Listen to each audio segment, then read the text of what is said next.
Good. Welcome, everyone. I will just give it a minute because a lot of people are still entering the room, and then we will promptly start with today's webinar.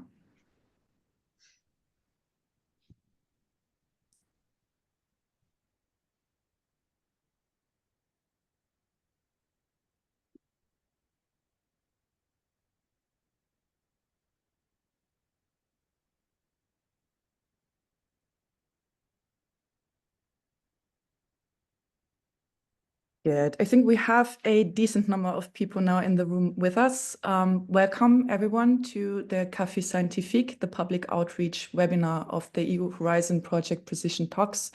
My name is Leonie Müller. I'm the PrecisionTox communication coordinator and your host this afternoon.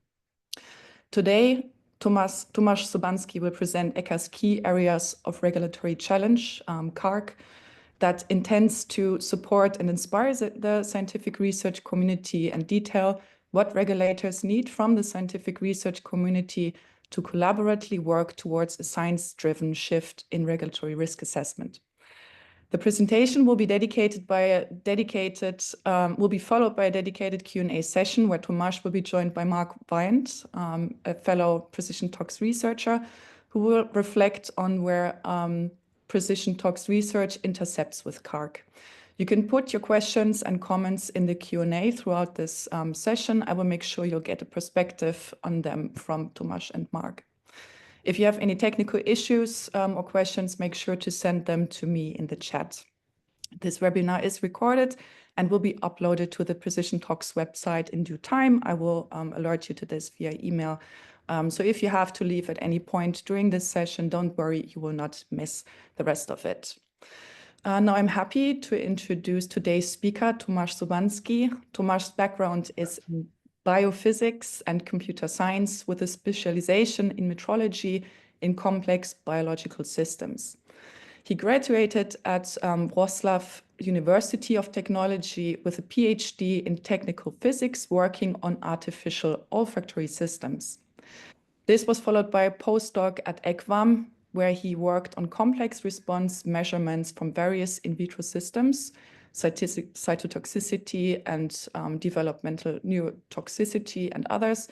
He joined the European Chemicals Agency, ECHA, in 2009, where he started working on various applications of alternatives to animal testing. For the first years, he worked on the QSAR Toolbox ECHA team as a team member and later project manager. Since 2016, TOMASZ focuses on NAMs and their applications in regulatory hazard and risk assessment. He's currently a team leader in ECHA's alternative methods team, where he focuses on the development and application of the alternative methods in various regulatory processes, specifically developing NAMs for systemic toxicity. About this work, TOMASZ says, "I like to work with experts from different fields. It is fascinating to observe how common vocabulary and understanding is built in such teams to discuss and address challenges of multidisciplinary nature."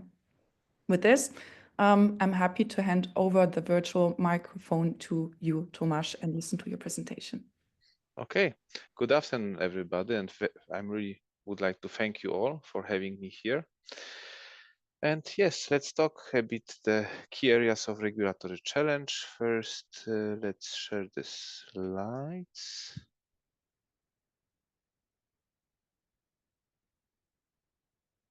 I hope you can see my slides in the presentation mode already. Yes. Great. Okay, so let's talk about bringing the bridging the gap between science and regulations.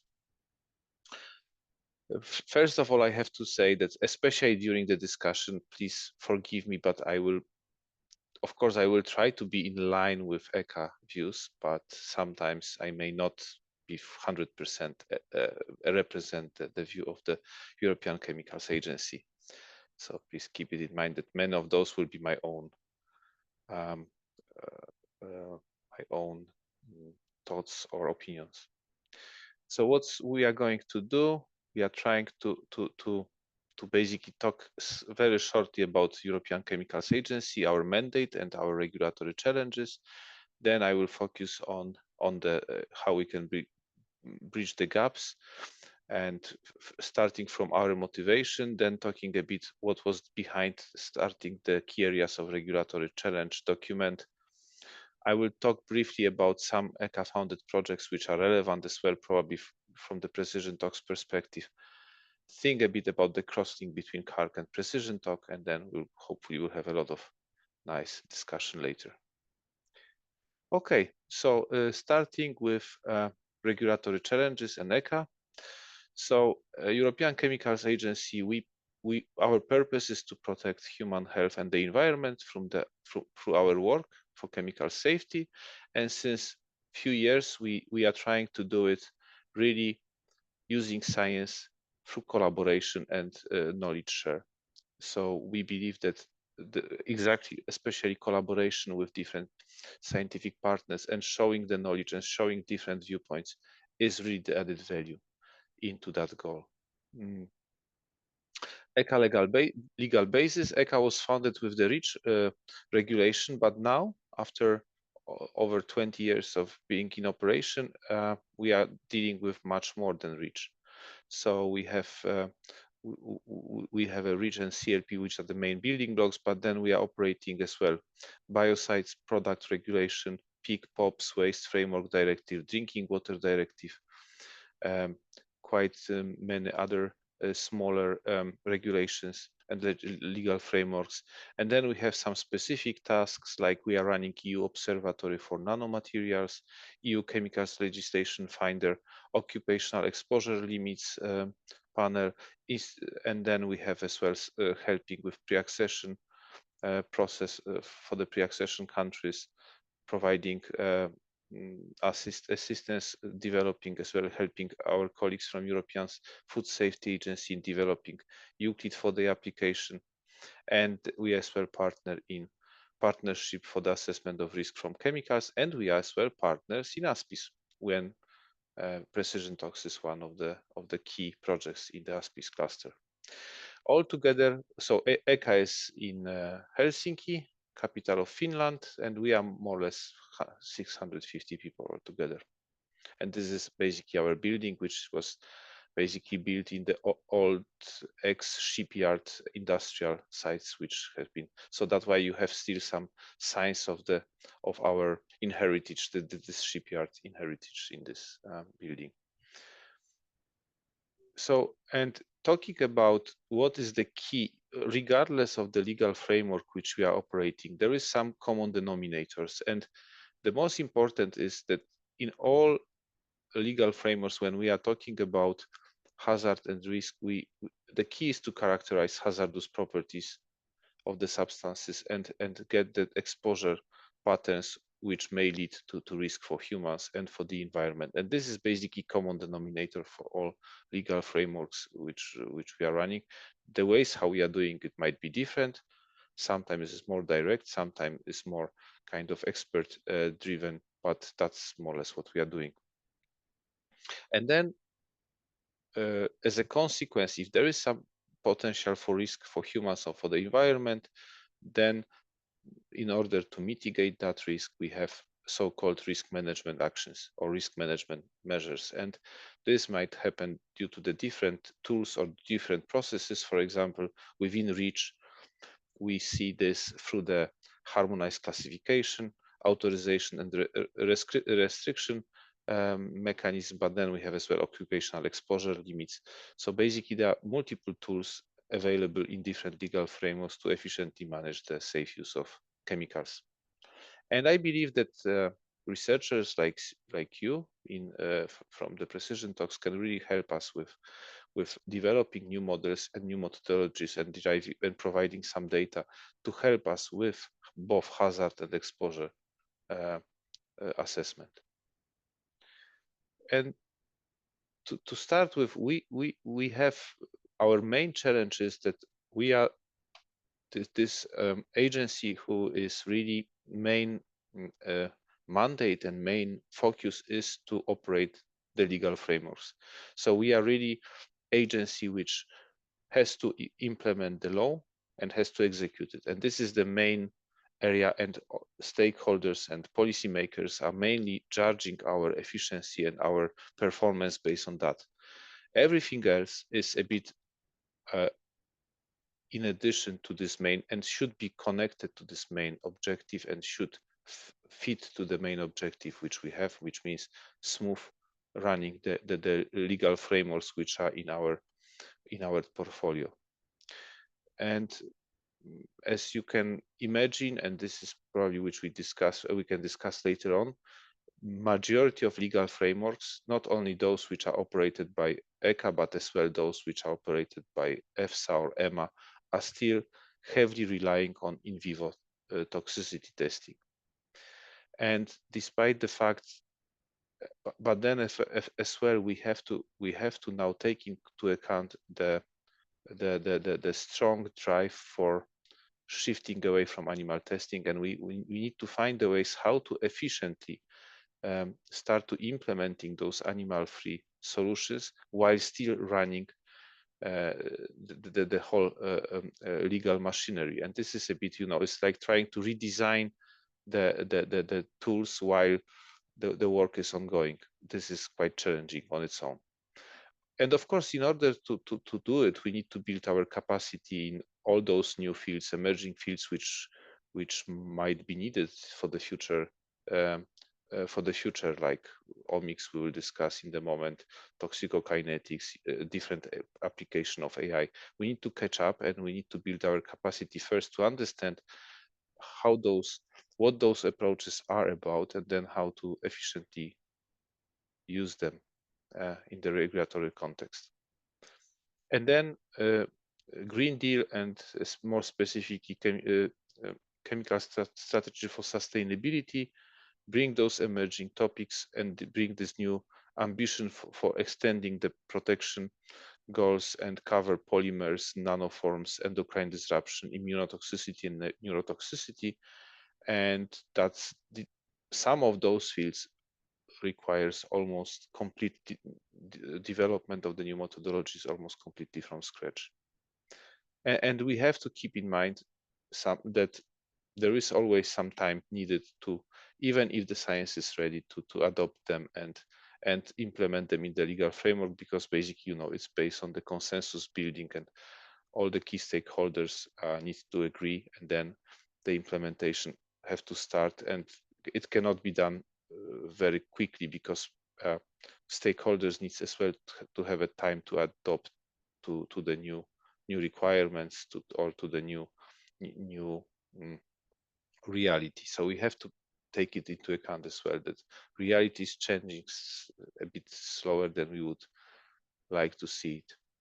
Now, talking about bridging the gap, since few years we've been discussing at ECHA what to do, that if we want really to have more concrete and more useful outcome from the research projects, we need to invest ourselves to be as well more explicit and more clear what we need. Because we cannot expect that you will have a crystal ball and you will guess what we need and you will derive exactly what we need if we are not communicating about it. And that was the starting point to develop basically to start to think about the whole regulatory science, to put this ECHA strategy statement that basically we would like to really, our ambition would be to really develop our leadership on chemical knowledge and expertise, and promote and development and use of alternative methods in the regulatory context. Then, of course, the chemical strategy for sustainability came into the play, which was putting as well some pressure on extending the protection goals, adding the new extending the protection against harmful chemicals, putting more emphasis on data availability, and shifting away from animal testing, which we had to take into account. We know this. There are as well, as a consequence of that, there are already ongoing discussions in what kind of changes in the regulations should be done in order to reflect those ambitions and the proposed changes. And and we are very well aware that there is a lot of advance in science, and we need to basically follow them and try to at least be able to understand and be proactive partner in the discussions with you guys. So that's why we started with this document, which was published first time in 2023, that document on key areas of regulatory challenge. So we took basically all main ambitions from the chemical strategy for sustainability. We add some of our practical consideration and practical struggles, and we put them into one document. And we publish it. The response, and it was primarily done as well to contribute to the park to the park development. But then we realized that actually we shouldn't limit our audience only to park, and we are happy to see that many other broader scientific communities reading those documents, and encouraged by the good feedback from the first revision, from the first version. We updated it this last year during the summer, and hopefully will now keep it updating every year. Of course, this is the joint effort of all experts from the house, so you may see that there are different topics covered at the different level of details, but intention was really to cover all areas when we believe we need your support and your help. And starting from, we started from those additional protection goals which have been set by the chemical strategy, which is introducing the immunotoxicity, neurotoxicity, and endocrine disruption as endpoints which should be covered by the regulatory framework, and hopefully in the future by the REACH standard information requirements. And here we have a problem because there are not too many. First of all, there is not too much data on those properties still.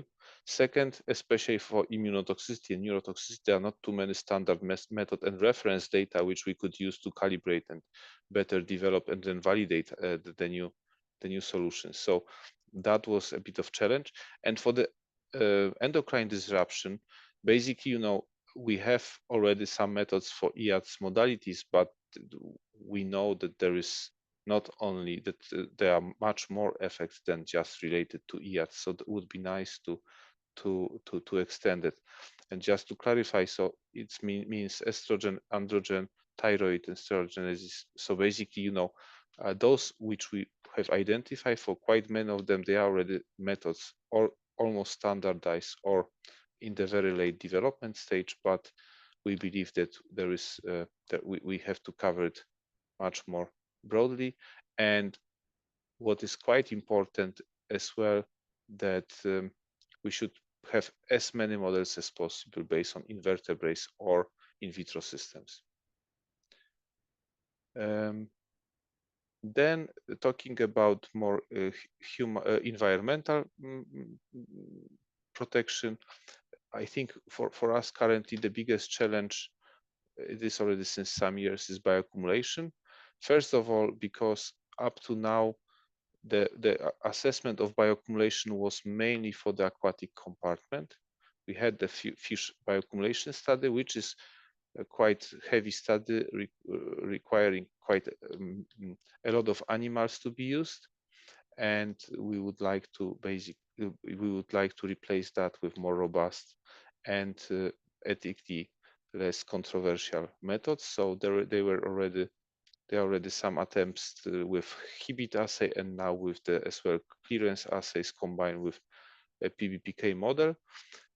But then on the top of that, we need to go beyond the aquatic compartment for bioaccumulation. So the terrestrial compartment is very important, and for terrestrial compartment, we believe that our classical in vitro or in vivo toxicokinetics, which we know from human health, could be the good starting point, because we could probably extrapolate from that if we are able to identify the bioaccumulation potential using those, let's say, standardized human health toxicokinetic model toxicokinetics models, that's probably a very good starting point. And then there are a few other practical issues to be considered, which you can see on the slide. That the same comes to the monitoring. So basically, it would be good to see exactly what kind of chemicals can be found in the environment, which could indicate that they have a persistent nature and which can trigger already some further investigations to see how those chemicals, to which extent they can be then dangerous for environment and then for humans via the secondary poisoning. Then we have to remember that the current paradigm for environmental hazard assessment is huge extrapolation. So basically, we are using 3 different species from 3 trophic levels, and based on the results from those species, we are extrapolating to whole environment, which it's probably oversimplification, and we need to better understand what are the most vulnerable species which could affect the total functioning of the ecosystem, and more focus on seeing how different chemicals can affect the ecosystem and its functions, rather than how much the substance is toxic to Daphnia, algae, or fish. So that's another challenge which we have, and then we have as well, we need the data to assess the sensitivity of non-bee pollinators, especially in the context of biocidal active substances. And then finally, let's say my favorite chapter, which is shifting away from animal testing. In this chapter, basically, we've been trying to first put some general introduction on what we believe the new animal-free approach should look like in the future, at least what kind of generic requirements should fulfill. And then we gave several areas when we believe we have to put more efforts, and one of them is ADME and PBPK modeling, and basically, ability to reliably characterize the toxicokinetic profile of the substances. Then we put quite a lot of emphasis on omics, and one of the practical use cases for omics is using omics to support read across and grouping. So basically use omics to build the categories and strengthen their consistency. Then we would like to move with cancerogenicity, especially of non-genotoxic cancerogens, because we believe that this is the area where NAMs can offer a lot, especially by identifying the AOPs which could lead to cancerogenicity and which are not of mutagenic nature. And then there were a few practical examples related to acute fish toxicity and as well acute fish long-term toxicity. And basically that was it. This year we will add big chapter on QSARs. So because we believe that especially for simpler endpoints, we can use much more extensively the QSAR predictions. But in order to do it, we need to practically introduce the clear criteria for acceptance of the predictions. Up to now, both at the OECD and in the society, the focus was on trying to demonstrate that model is scientifically valid and robust. But we know that every model, even the best and the most the best model which has been extensively validated, will have the substances which are outside the applicability domain and will provide wrong predictions for them. So what we've been trying to do is to develop the criteria for the validity of the predictions, to be able to assess whether these predictions from that model in this context is reliable and can be used as a replacement for alternatives. And we hope that was already done within the OECD project on QSAR assessment framework, when all those elements have been identified, and now we are working implementing those criteria into our internal work. And I hope by updating this chapter, we'll encourage as well the modelers, model developers to as well include those criteria within their models, that they can assess as well reliability of predictions exactly inside the model. And last but not least is improved availability of the chemical data. Probably one of the biggest success of REACH was that a lot of toxicological data which was stored in the shelves of the risk officers in the different companies have been taken from those shelves and submitted to ECHA as a part of the REACH registration dossiers. So as a consequence, we have enormous number of new data points for almost all endpoints. Just to give you an example, when pre-REACH discussions on repeated dose toxicity, we had two big databases, which was Fraunhofer database and HES from Japan. Both of those databases were having roughly 700 substances, and there was as well some overlap between them. So even in the best case scenario, we've been talking about 1,400 data points. Now, when I was looking at the and trying to even narrow down the selection only to the test guidelines, is only high quality GLP studies, we are talking about thousands of new data points for repeated dose toxicity. So there is huge increase in the data availability, and we have to use it. In order to use it, we need to make sure that those data is available and can be used, for example, by you in the different research projects to develop new approaches or validate new approaches or check how it works. But existing data is one thing. Generating new data on polymers, for example, is the challenge on its own. So we believe that for polymers we need to gather more data. The same applies to micro and nano size materials.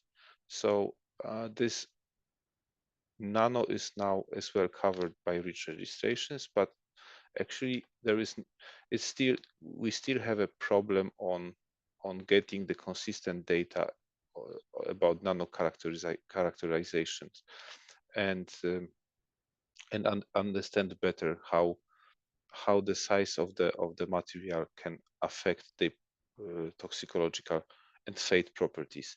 So I guess this is another area which requires quite a lot of investigations. And then one practical aspect, analytical methods for enforcement. There are already some substances, let's say those blacklisted substances, which we don't want to see on the European market, and we are not expecting to see them in any products in Europe. But we would need to have robust ways of checking whether it is really the case. So I think this robust analytical methods, which could easily detect presence of those blacklisted substances, is another practical area when we probably need scientific developments.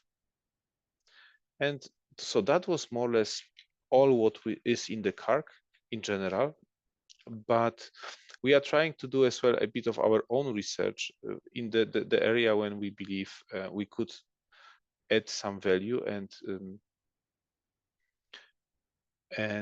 that those projects are mainly related to development of alternative methods, and especially development of the alternative methods for more complex endpoints. And here I would like to give you the example of the first four scientific contracts which have been procured through the NAM framework contract, which was established a year ago. And the first one was on supporting the drafting of the guidance on omics sampling from the test guideline studies. Here, idea is that if we want to move forward the whole field, we need to learn how to regulate chemicals based on the molecular data instead of observed adversities. And in order to be able to do it, we need to start to see this data and have those data on our desks to see them, to discuss them, to analyze, to build the confidence. very often, and the easiest way to get those data would be from this biological models or biological systems which are already used and which have been already accepted in the regulatory context. So that's why idea was, let's take those key guidances for which we are generating already a lot of data and we are asking a lot of data still, and try to provide the clear guidance how samples from those studies could be cryopreserved for further omics analysis, and then look for as well incentives for the study sponsor or for our registrants to actually generate this data and share them with us. Then we have as well the project which is focusing on building the case studies and further developments of the methodology for omics-based grouping and read across. And this is the project which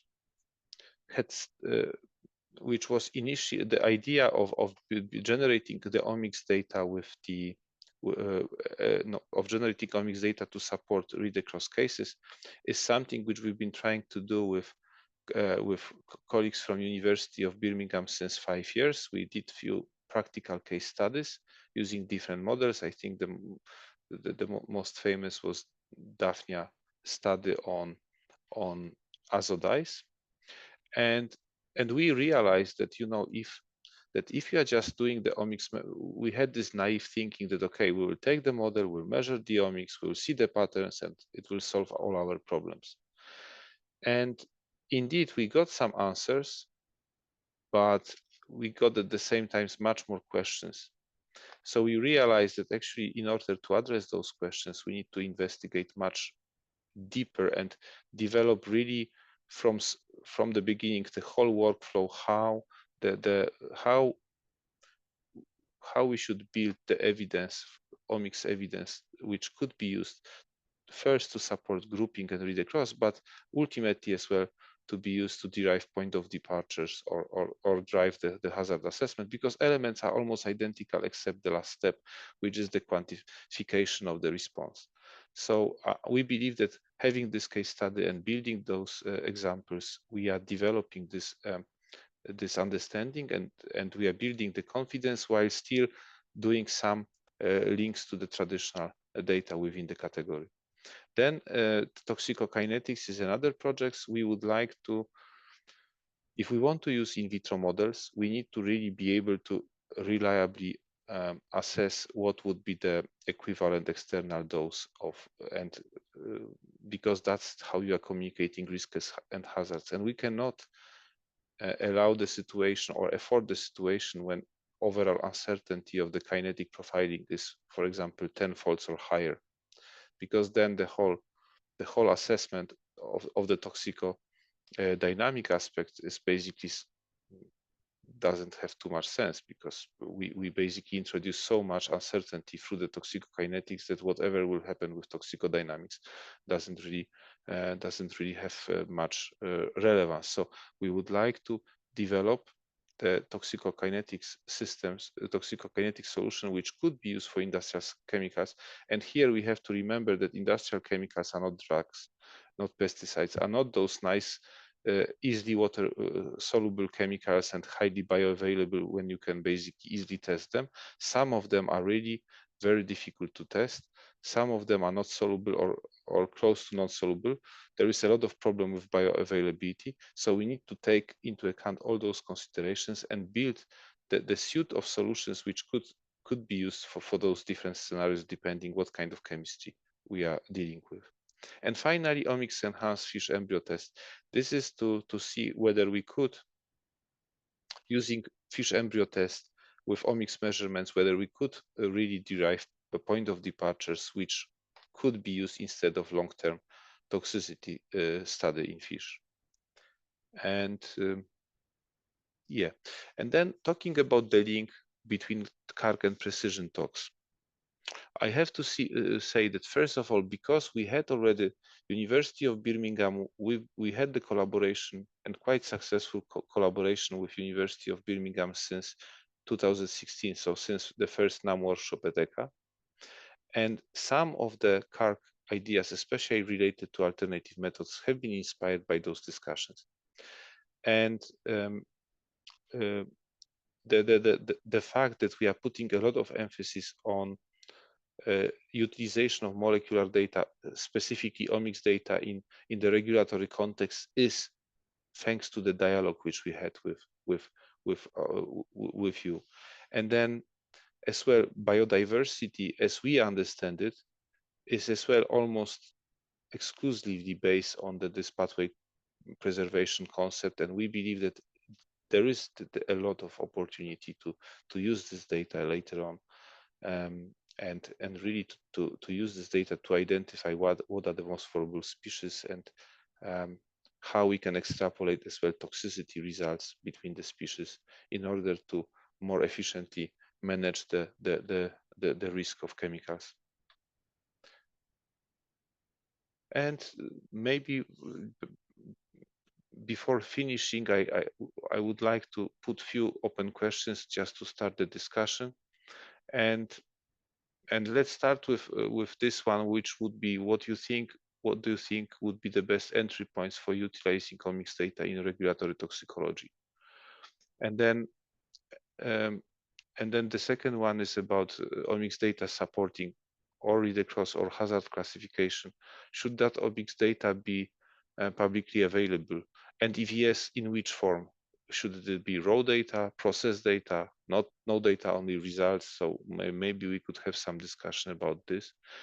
And then the last one, this is quite important as well in the context of our OECD projects on sample cryopreservation and omics sampling, is how you would encourage, what kind of arguments you would use to encourage the study sponsors to invest in omics data generation.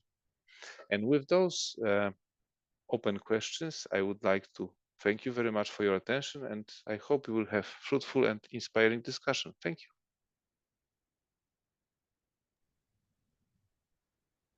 Thank you, TOMASZ, for your interesting and precisely delivered presentation. I want all of you listening in to put your questions in the Q&A.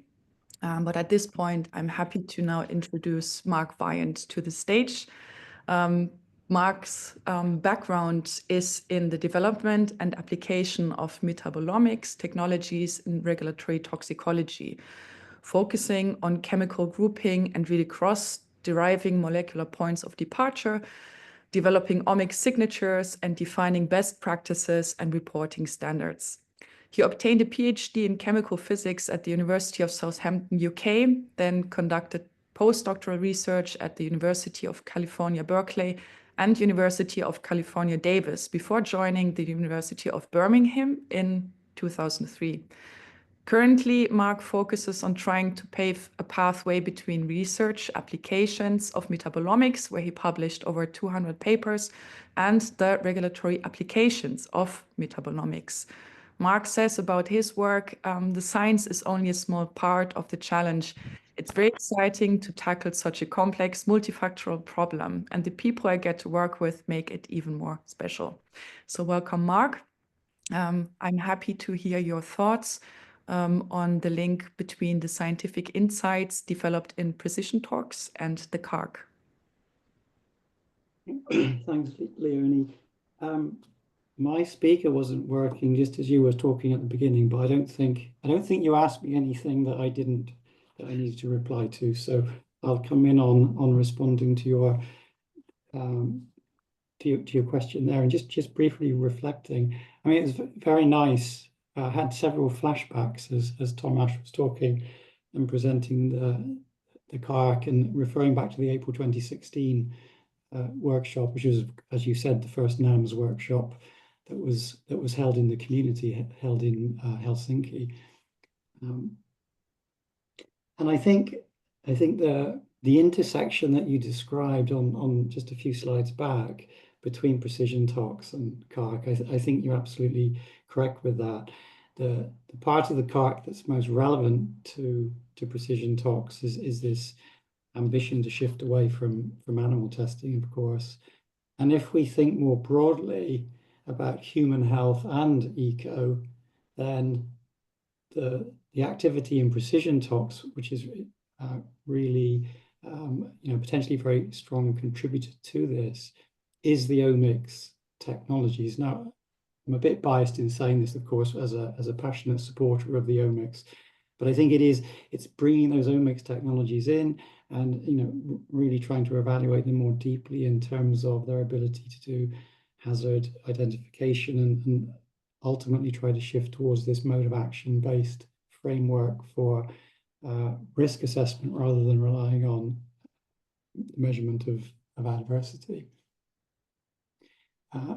Of course, there's also, and you had a bullet point on this as well, within PrecisionTox, there's a whole series of different model systems, and we have the phylogenetic concept and the idea of trying to look at conservation of pathways, and can we see toxicity in different parts of a phylogenetic tree, and from that draw inferences about different animal species that may or may not be susceptible to a particular chemical and mode of action.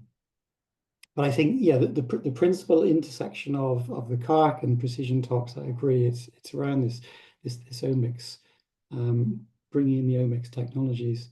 Just continuing that thought a little bit, and again, picking up on the fact that you just made me think about the last 9 years.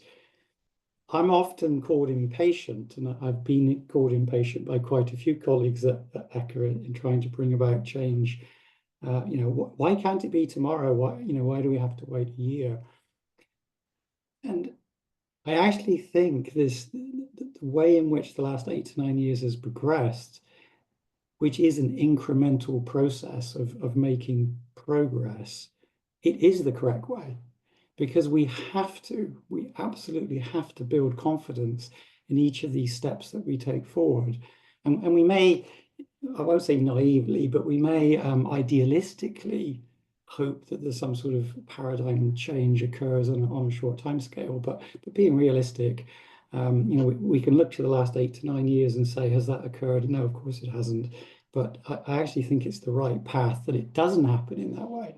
And there's one more advantage to it being an incremental process and also a very distributed process. And by that, I mean, you could have, you know, you've got a large number of researchers in PrecisionTox, but we've obviously got the 2 other projects in ASPIS, and then we've got many researchers around the globe who are all trying to move forward in the same coordinated direction. By being a kind of a distributed incremental process, it gives every single one of us the opportunity to make a genuine contribution to trying to make this change. It's not something that's happening just in one organization or, you know, a couple of places in the world, and it's above our pay grade, or, you know, it's something that we can't be part of. And, you know, I'm saying this to early career researchers who hopefully are watching and just listen to your presentation, TOMASZ. Every one of you as an early career researcher, every one of us in this meeting today has an opportunity for contributing towards this effort. The last little point I'll comment on, and then we should see what questions there are. I think your discussion points were you know, particularly interesting, and if we can get some discussion around those and views from the audience, that would be really interesting. They tie up actually with one of your slides talking about the improved availability of data. Because the problem we have in omics is we're working in a data poor environment. And it's interesting the number of times that you hear about the TG Gates project. Now, the TG Gates project, the Japanese toxicogenomics database and work, that was first published in 2015. It's got about 500 citations. And the reason it's so highly cited is there are not very many examples of omics data of sufficient magnitude that have become available for data analysis and so forth. And if we're trying to work towards a new risk assessment paradigm where we are mode of action based as opposed to regulating on adversity, we need to be building these omics signatures, or these signatures of certain numbers of proteins, genes, metabolites. And how are we going to be able to do that? And one way would be through a greater availability to omics data. So your questions were interesting, your discussion points were interesting, trying to really open up the possibility of getting more data into the into the public domain, where we have a lot of, certainly in the academic sector, a lot of highly competent individuals that could be contributing to their data analysis, and ultimately then contributing into things like trying to feed such information into adaptations to test guidelines. Again, incrementally working towards moving away from adverse outcomes and towards a mode of action-based framework. So I should stop because it would be fascinating to hear from questions from the audience. If I just can add one thing, I agree that we need to have more omics data available to analyze and to work with. And it is quite clear that this data generation, it should be kind of community effort. There is probably no single project which is able to generate enough data to cover enough spectrum to come up to some conclusions which could be used in the regulatory context. And then in order to facilitate this community efforts, we need to make sure that we are generating data which are comparable, which we can really pull up together, that we can really build the synergy from all those contributions and build the kind of community knowledge base and community database first with omics measurements which are reliable and comparable, and based on that derive this knowledge. I think that's probably something which needs to happen first, and I think we are quite good way into it. All your efforts to develop first the ODAF have been already done. I'm pretty sure that we need maybe a bit more practical considerations for different type of omics, but I hope we are already on the good track, and we are very close to this moment when we can really start to build this community resource together, when different projects can contribute with the data generation efforts. Thank you. Yeah. Thank you, Mark and Tomasz. And I think with this, we can start looking into the questions from the audience. We already have a lot coming in, and maybe we should start with two questions, trying to clarify what we are speaking about here today in this context. The first one is from Valérie Fessard. What kind of omics are we speaking about? Transcriptomics only, or the other omics as well? And I think we can tandem the question of Christine Schirmer as well in this context, who asked, the term omics is used a lot, and I wondered if this really is meant to entail all kinds of omics, or rather limited to transcriptomics as indicated in the first bullet point to ECHA-funded framework projects. This is also important because the different omics require different methods of sample preparation, so the kind of omics would need to be specified. Maybe Tomasz, you can start on this, and Mark, if you want, you can lean in. Yeah, so I think we are not here limited only to transcriptomics. Of course, transcriptomics is probably the most commonly used omics technology, and because probably the sequencing platforms are quite robust already, and many research communities are using this. But actually, our adventure with omics started with metabolomics, because Mark was the first data generator for us, and we started with metabolomics, and then when we started to develop this OECD WPHA sampling guidance, I think we covered. Certainly, we cover metabolomics and transcriptomics, and then we will as well. There is plan as well to cover proteomics, right? And Mark, that's more or less what is the, yeah. And that was already anticipated, that we were included already in the first draft. Problem was that we didn't have enough contributions for proteomics yet, but it is still open. So basically, we would like to cover all omics, because we believe that every omics has his own unique value. And depending on your scenario, it might happen that one omics techniques is much more efficient or more advisable to be used than other. So yeah, but we are not limited to transcriptomics, just to clarify. And Mark, if you want to add something to it, go ahead. I mean, I agree with absolutely everything you said there. In PrecisionTox, we use transcriptomics and metabolomics, but that's just giving a PrecisionTox perspective.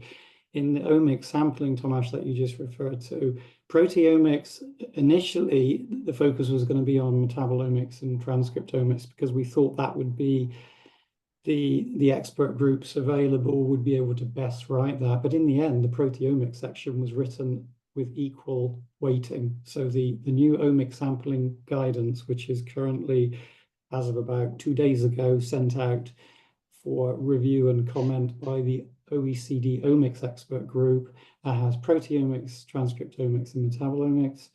The other point to note, OECD guidance document 390, so the ORF, the OECD Omics Reporting Framework, that originally was developed with transcriptomics and metabolomics, but that is also undergoing an extension to include proteomics as well. So all three omics.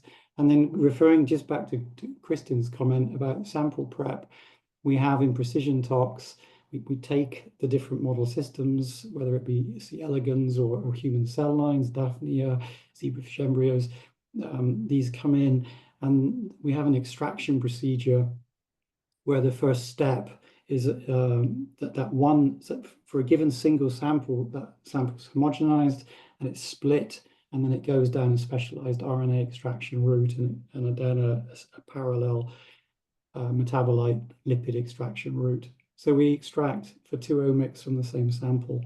I know the Fraunhofer can extract protein and transcript from the same sample as well. So there's increasing array of sample prep options for multi-omics analysis. Mm-hmm. And maybe just to add as well that the guidance will be open for community contributions, because we have as well, we will include those example SOPs for different for different assays or different technologies. And I'm pretty sure, Mark, correct me if I'm wrong, but we already did this call for protocols, right, from the community. So basically, I think in the future we may include more protocols from other, if something works for you and you believe that this is exactly how it should be done for this purpose on this biological model, I think we will be happy to include it, to amend or add those in the annex. So yes, so we are not limited, to protocols with somebody invented, and just we don't want to force community to stick only to those. Yeah, exactly. Yeah. While the guidance document itself, being an OECD document and being therefore quite a formal document, over the years it will undergo a number of revisions, I'm sure. But the revision of a guidance document is quite a managed process and not something you want to do every few months. This is the reason why, as Tomasz, you were just alluding to, the annex is, by being annexed, these can be updated, I won't say in real time, but they're far, far easier to add more SOPs as we go forward. Whether or not it went out to a completely open community call, honestly, I don't remember. It was certainly quite a broad call within different OECD networks. Yeah. But I mean, given that we have hopefully lots of people listening in today who may have protocols and procedures, there is still the opportunity to be sending SOPs in our direction to look to add to them into the sampling guidance document. Great. Thanks for those insights. And would that be, if people do have information to share with you, would that be through emailing you directly, or is there a platform that you can share where this information can be submitted? If so, you can maybe put it in the chat. Tomasz, that would be you are the chief editor of the guidance, I guess, right? But we don't have a platform to submit the proposal, just to make it clear. So I guess it has to be done via emails. I don't know, Mark, are you, should we use you as a contact person, or maybe Ula?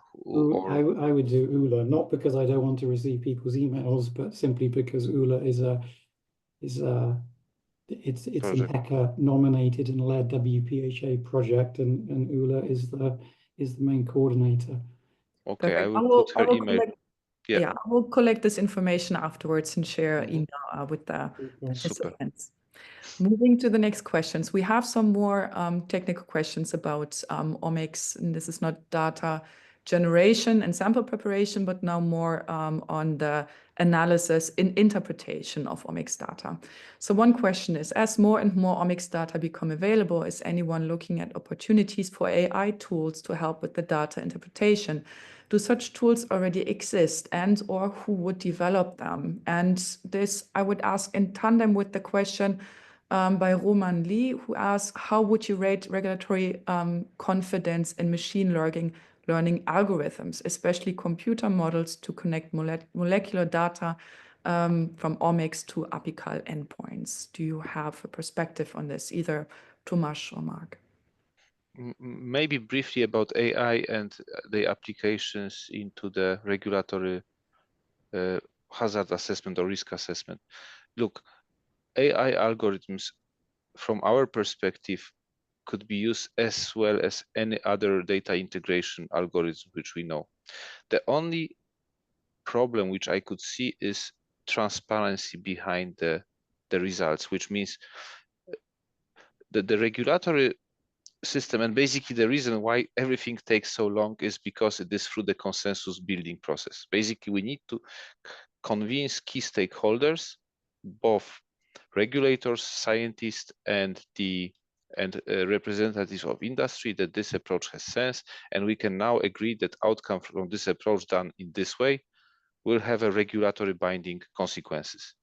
And sometimes this consensus building takes time. Now try to imagine.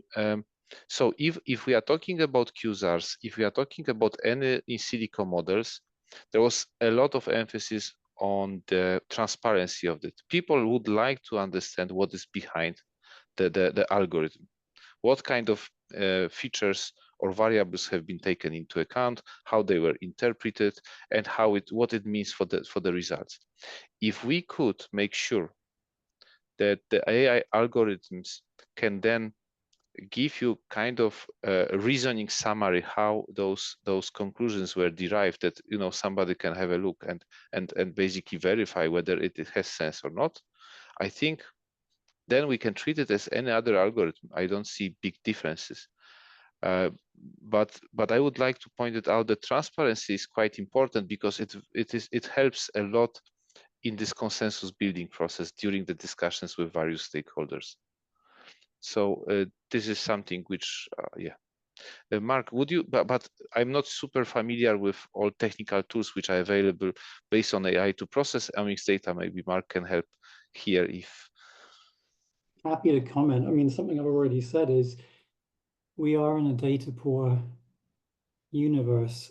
When we think of omics data, we're still relatively data poor, and AI gets thrown around, as we know, all over the place. And I think if you ask 99 out of 100 people what they mean by AI, they may then struggle to let you know. So obviously we have to look beyond the buzz and understand it more than that. And I would say the majority of true AI is entirely unapplicable to omics data today, because we simply don't have enough omics data to benefit from the true application of artificial intelligence. Machine learning, yeah, absolutely. We've been applying machine learning algorithms, for decades.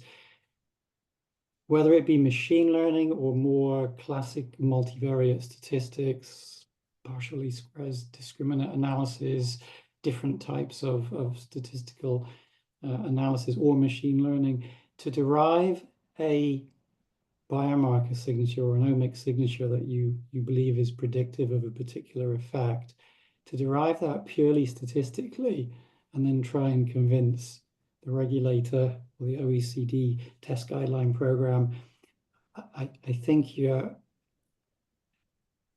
has to be some biology and some toxicology woven into this. So statistically driven biomarkers, I don't stand by. I think there has to be some level of toxicological insight. I'm not saying there should be a complete AOP. You've done some data mining, you've seen certain genes, metabolites, proteins, and you want to be able to look at a particular AOP and rationalize why this particular molecular change has occurred and be able to relate it strongly to adversity. I'm not going that far, but you at least need to have some idea, at least, within an omics signature where you may have 20, 30 different molecular features.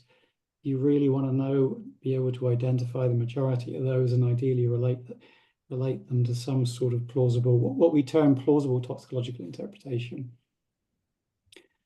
So I don't think statistics only it's an incredibly important component, but it's not the full picture. Yeah. Good, thank you. Since you mentioned AOPs in your answers, Mark, I'm happy to now ask two questions referring to AOPs and omics. Elizabeth Dufour-Sekachev asked, how would you expect omics to be linked to apical endpoints for regulatory assessment? Could this be through the AOP framework or other frameworks? And there's another question, is there a role for AOPs in these approaches? And if so, what about quantitative AOPs? And I'm interested to hear your perspective. Yeah, maybe I will start. I think in the ideal world, we would like to see that all our understanding of biology and toxicology and link between those two are well understood. We know clear links between changes at the molecular level and then consequent adversities, and we will develop AOPs for everything, and we will simply then have a huge library of AOPs which have been already assessed, demonstrate that they are robustly work, and we will basically pick relevant AOPs for different regulatory application. We'll combine the assays which could cover those AOPs, and we will go for it. Combine it with kinetics, and then we will go for it. Unfortunately, I think reality is a bit more complex than this. I think we have to admit that we still have big gaps in our understanding of how biology actually works. We don't really know everything yet. I would say probably we don't know more than we not know. And in order to be not limited by our ignorance, I would say I would go for hybrid approach. When let's use AOPs when we know that they are working and they have been demonstrated that they can robustly predict certain type of toxic effects, while at the same time let's try to use this broad omics responses and analysis of those broad omics responses to derive kind of systemic point of departure for things which we don't really yet fully understand. And basically let's demonstrate that the whole approach could work on demonstrating the concordance with the reference data set. So I would say yes, AOP are very important, and I think we should develop them, and we should still do more of them. And maybe they are more important for those endpoints which are very specific, like non-genotoxic cancerogens. Probably we could identify already quite few AOPs which we know they will lead to cancerogenicity, which are of non-genotoxic nature. So we could probably already start to identifying relevant biomarkers and optimize the assays cover. Maybe the same to some extent will be for ED and for immunotoxicity. So for those more narrower endpoints for which we are looking for some specific effects, but at the same time for things like generic systemic toxicity, the information which we are getting from studies like repeated dose toxicity, at the moment I would go for those broader approaches, because simply we don't want to be limited by our ignorance. And the beauty of omics, regardless whether it's transcriptomics, metabolomics, proteomics, or whatever lipidomics, is that you are not limiting yourself to only what you understand. Omics gives you an ability to measure whole, basically the physiological state of your biological model, which is exposed to certain chemical on different level of omics response, and gather it all, whether you understand what it means or not. And then if you understand what it means, you can have the pathway analysis, pathway identification, annotation. You can try to characterize certain hazards which might be allocated to those pathways, but for everything else you can use overall response to build those responses and try to derive protective point of departure. And by combining those two, that's probably, if we need to switch relatively soon, this pragmatic approach is the only way. I don't know, Mark, if you would like to add something or not agree, or yeah. In the sake of time, I agree. And because of time, there's no point in me reiterating, so I'll keep it super short and say, I believe in AOPs. I think the concept, the framework is excellent, but it is a multi-decade activity to get to the finish line. Yeah. And obviously we cannot wait on that. Every time we have some new discovery, and it allows us to be one step further forward with each and every AOP, that's progress, that's good. But we have to come up with practical solutions that do not rely on AOPs. Thank you, Mark. Maybe to, because this relates a little bit to this question, but to close this chapter off, Christine Schirmer asked, where do you see the balance, also especially for regulatory assessments for full-blown omics versus targeted sets of genes, proteins, metabolites, etc.? Do you have something to add to your thoughts about AOPs and omics and how they fit? Tomasz, shall I kick off? I'm not sure if, because I think it will be dynamic process. Our knowledge will develop, probably will more with time, especially if we will, when we will start the routine data, omics data generation from various type of toxic studies. Probably our understanding will start to grow exponentially. So what we cannot assume already any balance. I would say, let's try to utilize the known pathways and known biomarkers if we have them already now, to identify certain hazards. For everything else, let's try to derive point of departure based on overall omics response. And let's revise it quite frequently and add more. And ultimately, maybe we'll reach in the future the stage when we will not need to rely on generic PODs anymore, because we'll have almost all critical pathway covered, and we will regulate based on the most sensitive ones or most severe ones. But I would say, I don't want to put the balance. I would say let's try to do what we can at the moment. So with this knowledge which we have, and combine it with the generic PODs from the generic omics responses. Good. Do you want to add anything? Yeah, briefly. Yeah, I think it's a very good question, because of course we do have a range of technology options available to us, and they have cost implications, and the complexity of the data you get from a targeted measurement of a small number of genes or proteins metabolites it's far easier to analyze that data set than an untargeted or non-targeted measurement of tens of thousands of molecular features. So there's all sorts of pros and cons. I think my principal answer, Kristen, to your question would be, it depends on what you're trying to achieve. So it's use case specific.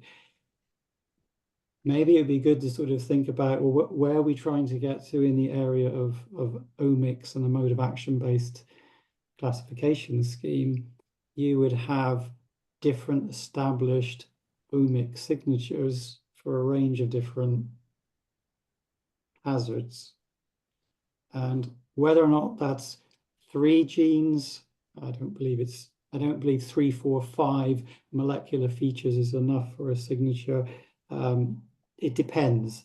Yeah, it does depend, because there's some really classic and good examples where even information on estradiol, testosterone, and some of the steroids, you can infer thyroid toxicity or a different type of endocrine effects.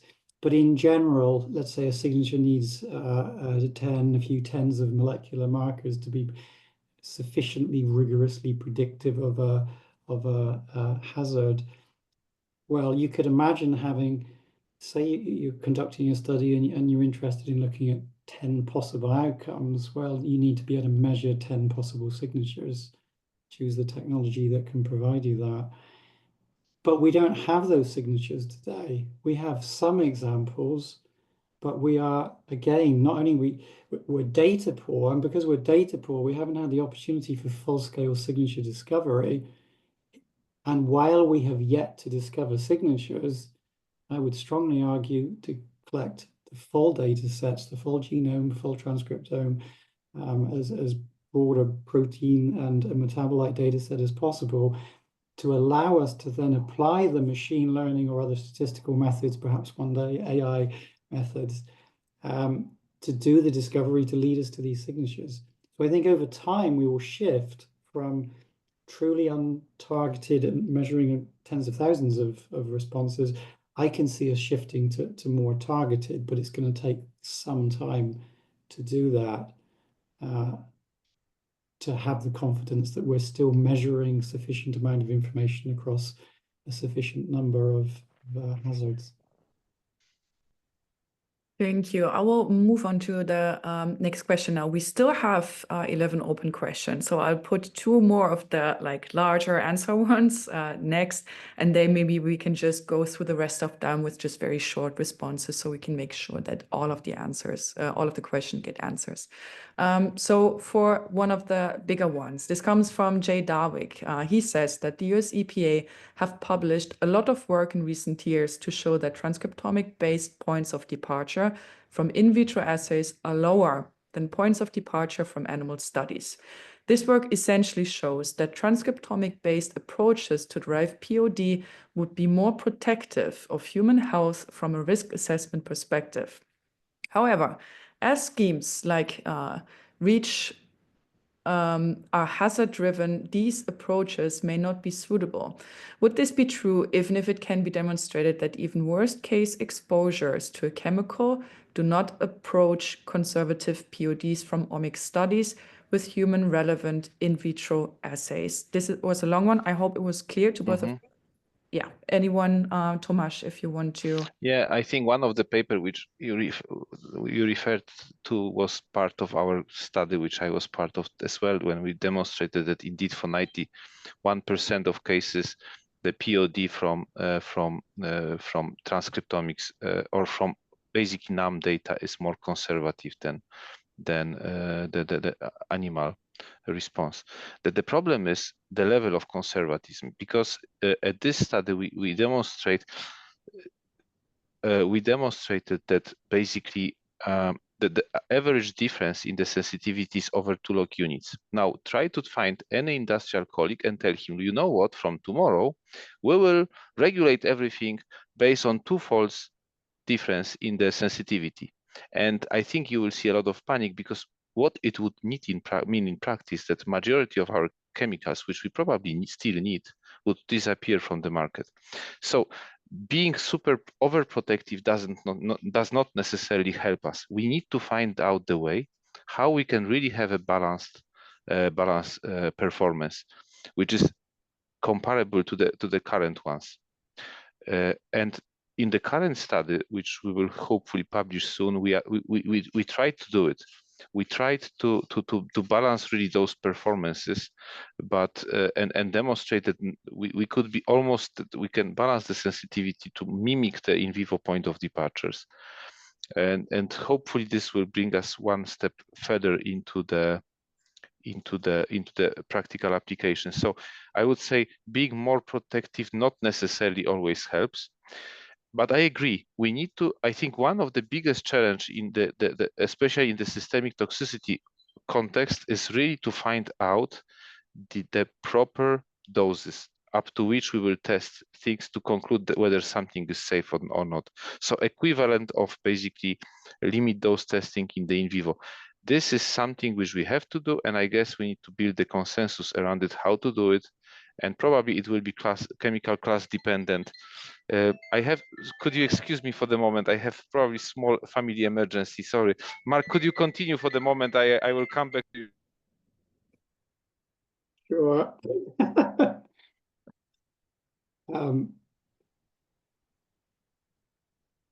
I was going to defer this question in any case, Jay's question to Tomasz, because it's rather REACH and ECHA focused, not necessarily for me to comment on. I think the fact that, as Tomasz said in his slides, he mentioned this 4th case study under the current framework contract.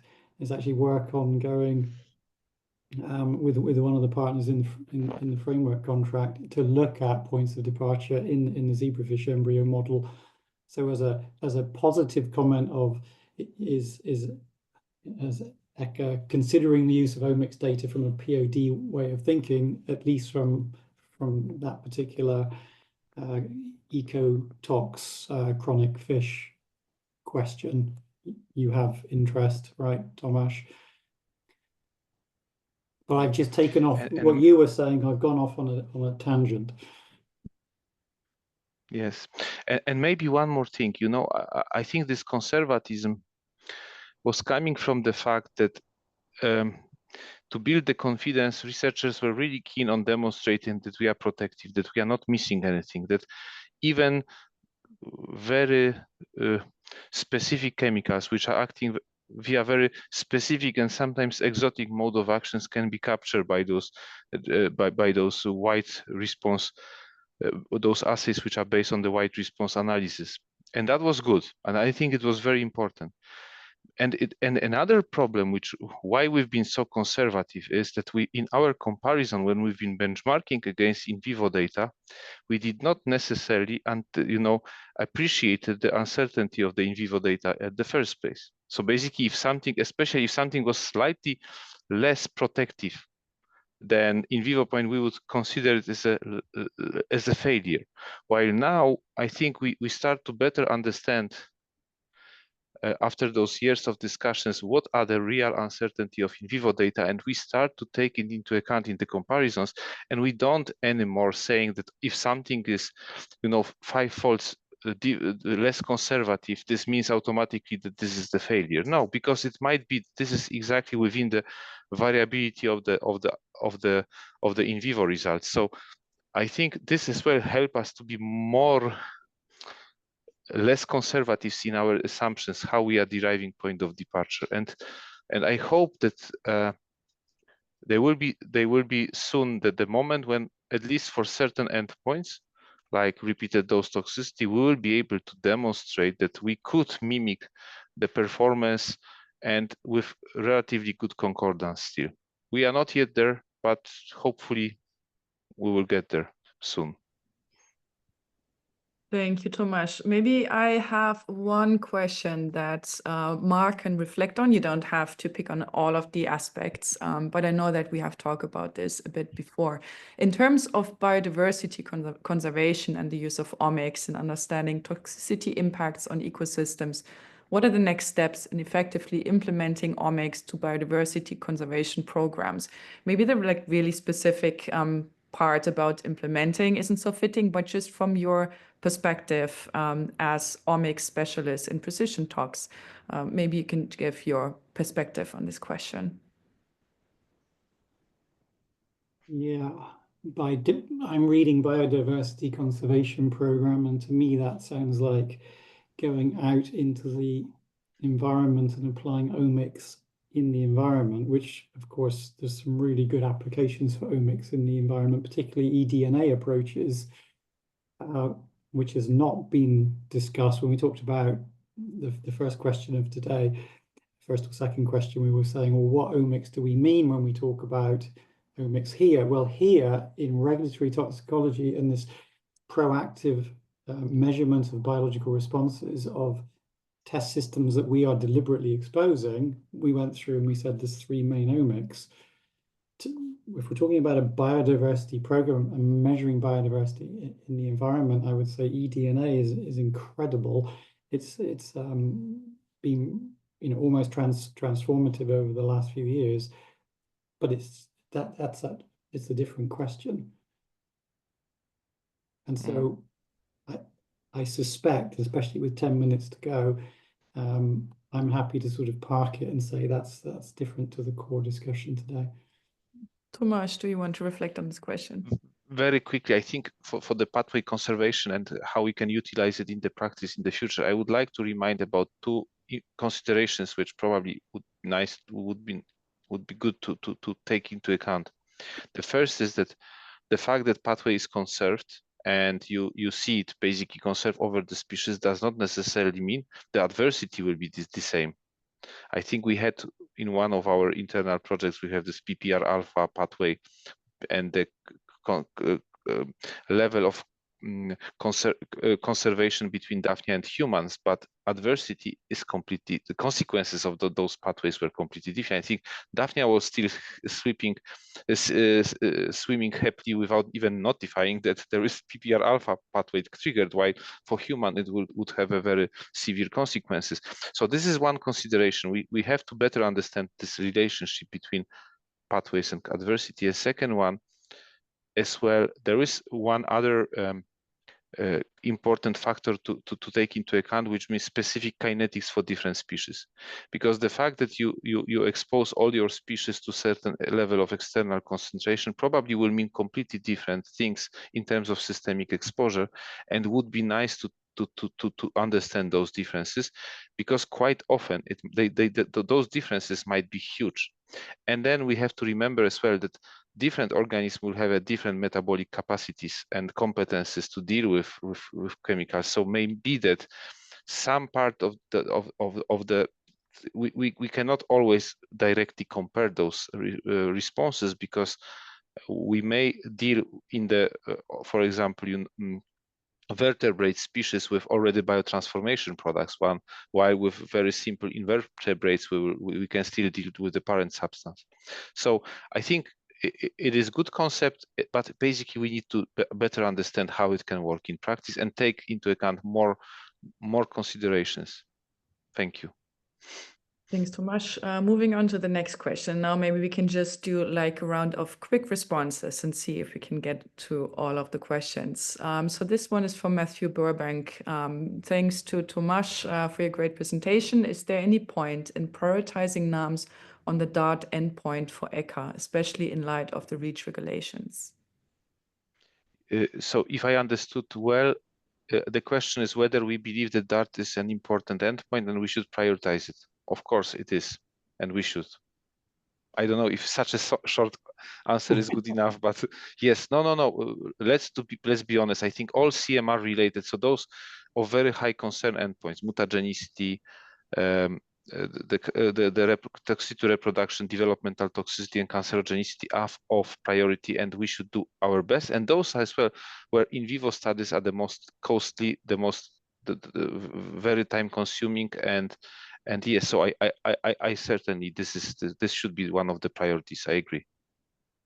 Thank you. Moving on to the next one. This comes from Letizia Caramusa. Are there any plans for or considerations to transition from traditional hazard identification approaches to integrating next generation risk assessment methodologies within the framework of REACH? It depends what you mean by next generation risk assessment. If by next generation risk assessment you understand characterizing the bioactivity to exposure ratio, so basically demonstrating that there is no bioactivity at given exposure level, which we believe is the right exposure level for our use case, I would say for REACH this will probably not work, for the simple reason we don't know our exposure patterns for the industrial chemicals. You have to remember that this is it is not pre-authorization system. Basically, if you are putting chemical on the market, everything can happen to that. And I know, talking with industry, that even the producers are sometimes surprised by the level of innovativity of the downstream users in using the chemicals. So nobody will really take responsibility to say, okay, this is the maximum exposure levels based on and I believe that there will never happen something more. So we need to find out the way. So NGRA, yes, but we need to find out the objective ways of characterizing hazard regardless of exposure. I believe it can be done. But if NGRA for someone is that it has to be always BR and it has to be always in the exposure context, my answer is for REACH at the moment, at least how the REACH is developed now is not suitable. Good. Maybe a short one. This is not directed at either of you specifically. Is there any initiative to put efforts into using the C. elegans model? So in any context, maybe if you have experience with C. elegans, do you want to elaborate on that? I'm assuming that Francine would know that C. elegans is part of one of the model systems in PrecisionTox, but I don't know if she does know that. But so clearly within PrecisionTox, yes, we're putting 1/6 of the focus of PrecisionTox on that particular model. In terms of anything of more direct relevance to ECHA, well, Tomasz, I hand that one to you. Elizabeth just added to this question more broadly in that this relates to invertebrate to vertebrate extrapolation. Maybe you can share your thoughts on that. But I think to some extent we discussed it already a bit when we've been talking about pathway conservation concept and some practical consideration. I think really we need to better understand the relationship between molecular changes and pathway triggering certain pathways and what adversity will look like, having in mind that this adversity might be completely different, if not at all. And the same, and we then, especially between vertebrates and invertebrates, we need to assume relatively significant differences in the metabolic capacity and metabolic competences. And metabolism is quite important because roughly 1/3 of all toxic effects are not due to the parent chemical, but due to the biotransformation products. So yeah, we have to take it into account. Otherwise, we will have quite big gap in our system.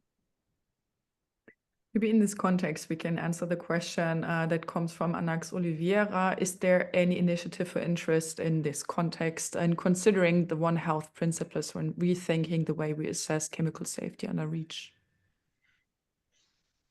Yeah, I think, yes, the first, and this is almost must, the first important change in thinking about how we are doing the hazard assessment under REACH is moving away from a deriving point of departure based on observed adversities. This is something which we have to get rid of, because basically we won't see those adversities in any of the in vitro systems.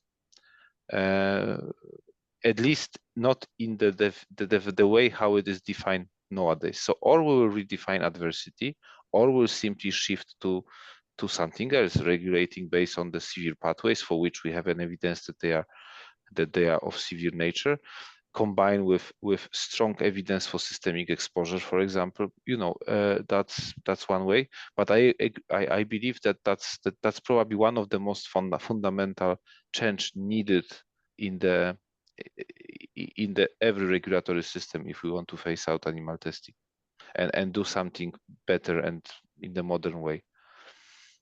Yeah. Mark, do you want to add concluding thoughts on that? Because I think this is the last question that we're going to answer today.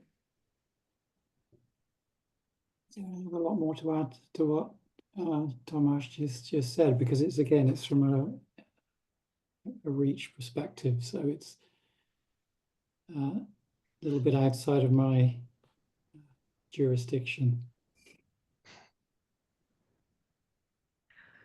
Good. So I think then with this, we managed to answer almost all of the questions. So if you had a pressing question that wasn't answered, please make sure to reach out to me so I can see if we can forward these questions to the speakers. I want to thank Tomasz and Mark again for joining us here today for this edition of the PrecisionTox webinar series. Thanks to everyone who attended and for all of your interesting questions. Thank you for answering them so comprehensively, Mark and Tomasz. Yeah, for sharing your thoughts. And I hope to see you all next time for the next PrecisionTox Café Scientifique. And take care, everyone. Goodbye. Thank you very much. And Thank you. all the best for the rest of the afternoon. Thank you. Bye. Bye-bye.